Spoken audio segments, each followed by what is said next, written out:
Well, you would not believe the update that I have here this evening.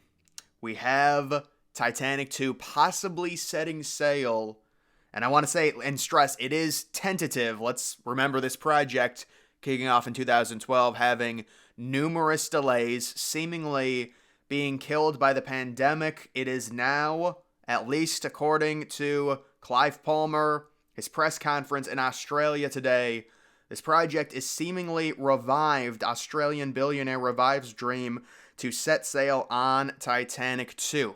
And I'm going to review what Titanic II is, what are the differences, but first let's talk about the press release, the news conference, and the article here in Australia. For more than a decade, Australian billionaire Clive Palmer has been the driving force behind plans to build a Titanic II, and the original thought on the cost of the Titanic II was around $500 million. Now let's remember, that was estimated back in 2012. I wonder what the updated cost would be. Probably slightly more, I would say, just based off of overall inflation of the world and things going up in terms of total cost. A replica of the ill-fated ship that sank in 1912 with more than 2,200 people on board, with only 700 surviving.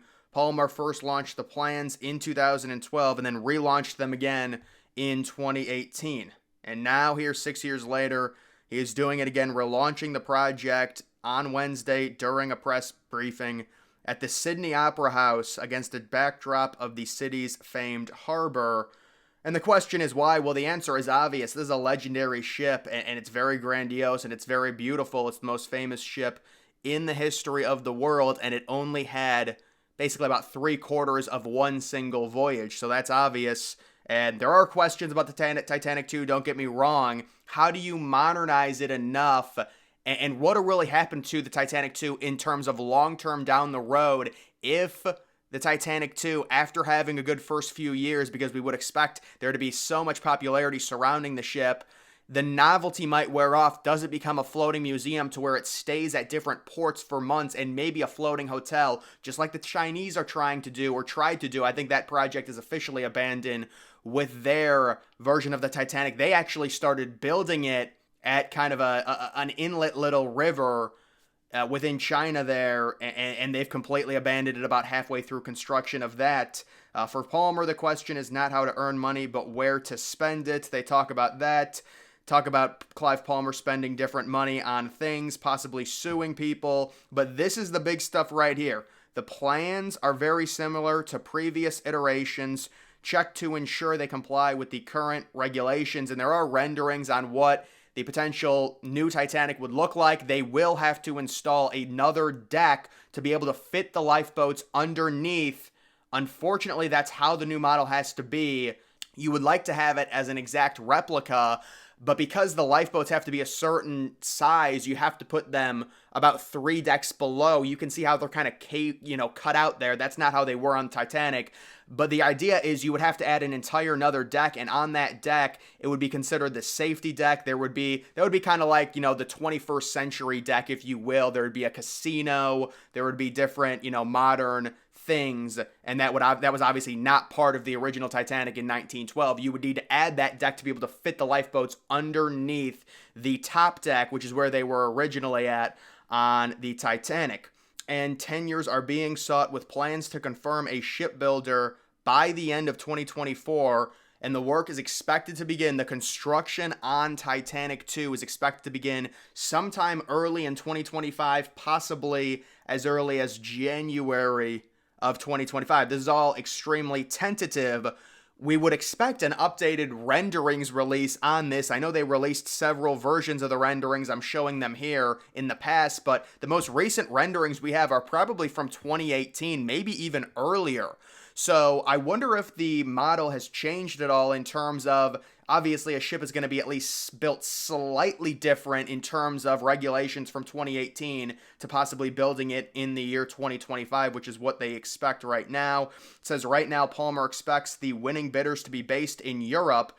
He doesn't believe Chinese standards are up to task, according to reporters. So while the Chinese possibly, bidding on this and Palmer doesn't want them, after the relaunch, his team distributed an 8-minute video that has been around for several years. So they apparently they did not release updated renderings. This is the same video that they released years ago, and renderings they released years ago, talking about the ship with actors dressed in the period costumes. Passengers will be encouraged to dress in the early 1900s, but it's not mandatory. I think when it comes to dress wear on something like the Titanic, let's just be professional about it. You know, don't go in there like a slob. You know, just it doesn't have to be perfect early 1900s attire. I'm sure some people would want that, but just in general, we don't have to cosplay the thing. Just, you know, wear nice clothes, not a big deal. Be it, you know, this is a nice ship. Let's not go crazy. That's probably what they're trying to say. The ship itself will be 269 meters long and around 32 meters wide, which is slightly wider than the original. The capacity right around 2,300. With 835 cabins, almost half of those will be reserved for first-class passengers. Third-class passengers will be treated to stew and mash at long tables. See, that's something where you have to wonder if you're actually going to do that with third class and make it legitimate. Nowadays, you know, there is no third class on these cruise ships. Every room is at least decent. If these third class rooms are inadequate, you have to think they're not going to be very popular after a few years of use with the Titanic. The novelty of the ship is going to wear off, and that's when you have to wonder, does it become a floating hotel that kind of goes from port to port around different cities in Western Europe, in the United States? I'm guessing that could be its potential fate, depending on what happens with the demand for it. I'm just saying, when it comes to third class, a lot of people are not going to want to, you know, live in those conditions for multiple days when they could have a luxurious, real cruise ship, and it would cost probably even less to go on a normal cruise ship with better amenities. I know you're not targeting those people, but you have to wonder, what is the overall demand for people actually sitting in, you know, third class conditions at kind of those tables. It's kind of a niche thing is what I'm saying. That's the problem with it. Although then again, cruise ships in general are very niche. Palmer wants to replicate the Titanic without the tragic ending. He also wants world peace. Yeah, and then they talk about how the Titanic II can provide peace.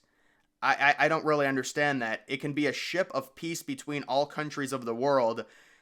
Whether that just doesn't make any sense. You know, I don't know how that impacts diplomacy between countries, but either way, the Titanic II, at least this is the first known article on the Titanic II and potential construction since 2018. Possible construction beginning in early 2025. Maybe we get updated renderings. That's the next step. Possibly a builder gets announced by the end of 2024. But it is a situation where it always seems like this project moves at a snail's pace. So we will see when it comes to the Titanic II. I did not expect this update. It did seem like a project that was figuratively and literally dead in the water. But at this point, maybe it has been revived. Maybe we'll get an update on the Chinese Titanic as well. But a potential rebuilt Titanic, Clive Palmer, I would imagine $600, maybe $700 million at least at this point. Originally expected to cost $500 million, but I'm sure the price is raised a little bit. I would also wonder, especially on its maiden voyage, just how much some of the private Promenade deck rooms will cost. The most expensive rooms on the ship, the 4 private Promenade decks, 2 on each side, that of course I would expect them to build. If they're going to do a replica, you've got to include those 4 master suites. But either way, guys, we'll have to listen. There will be another update on this at some point, I'm sure. If I'm going to predict it, it's probably not going to be a good update, honestly. Just because, how long does it take to actually build this thing? It's been like 12 years at this point. I know they're saying, well, it's the pandemic and things like that. But even before then, originally planned in 2012, relaunched in 2018. It's not that I have a ton of hope for this, but maybe, just maybe, if they actually do get the builders from Europe, they can begin construction in early 2025. Either way, that's going to do it for this video. Make sure you're following me on X. Link to that's always in the description.